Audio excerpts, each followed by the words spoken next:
Look, before we get into the content, it's really important that you guys hit that subscribe button. We're out here every single day working for y'all, trying to hit y'all with the best content. And what motivates us to keep going is people like you. So hit the subscribe button, join the conversation, join the Deuce Gang.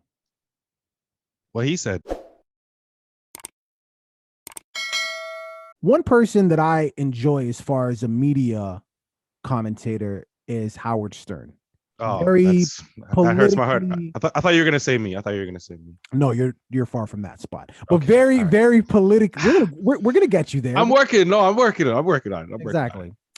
Very politically incorrect. Says how he feels, and this next topic that he speaks on, I kind of fall in line with it a little bit, not wholeheartedly, just a little bit. Let's cut to the videotape. You can do the next one, I promise. As far as I remember, when I went to school, you had to get a measles vaccine, you had to get a mumps vaccine, there was a ton of them you got. You still polio. have to. True. In order to go to school, you have to have certain vaccines. Little immunization card. Putting up with the idiots in this country and just say it's mandatory to get vaccinated. F them, their freedom. I want my freedom to live. So basically, wow. Stern is saying, fuck them, fuck their freedoms. I want my freedom to live. So the reason why, I agree a little bit with what he's saying is because when it comes to this pro or anti-vaccine, according to medical science, and, there's two sides to every story, but according to medical science, if we're ever going to have some form of normality, this is what's going to get us there. And you got a lot of people who are for it, and you got a lot of people who are not for it. So naturally, the people who are for it and who are not getting that normal back, they're blaming the people who aren't for it. Right. So I get that perspective because I want normal. You know what I mean? And I can't get it because there's people who don't want to get it.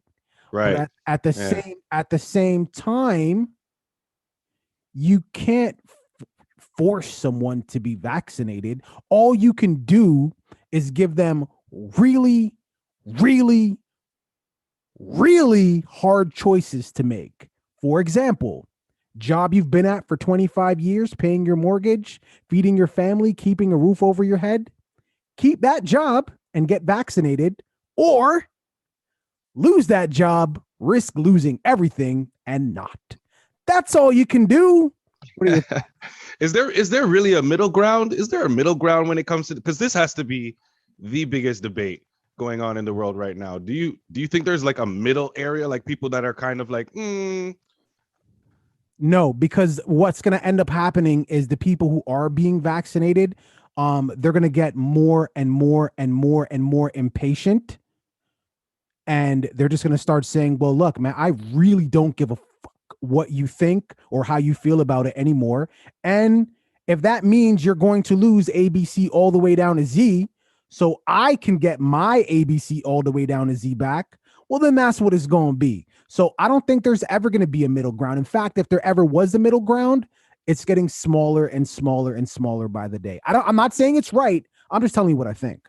This is what I find funny about the whole discussion, right? Those majority of the people who I've spoken to who are vaccinated, their reasons for wanting to get the vaccine is getting back to normal, getting the world back to the way that it used to be, being able to go out, share time with their friends, and I get it. That's an absolutely good reason, but they don't realize that the world that they're trying to get back to, the world that they miss so much, was actually taken away from them by the same government that is providing this vaccine.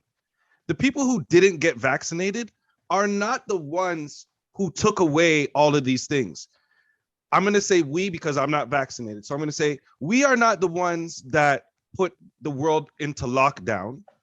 We're not the ones who had cases above 3,000, 4,000, 5, whatever the numbers were before the vaccine came out. It wasn't because of us. The numbers went down at a point when the vaccine first came out, and not everybody was vaccinated at that time, but the numbers still went down. So there was more people unvaccinated at one point than vaccinated, and the numbers still went down. So everybody out there who wants to create this divide, who wants to put pressure on those. I've heard of parents being bullied because their children aren't vaccinated when children aren't really, nothing. Not that they haven't, not that children haven't been hurt by this, but I mean the numbers, right?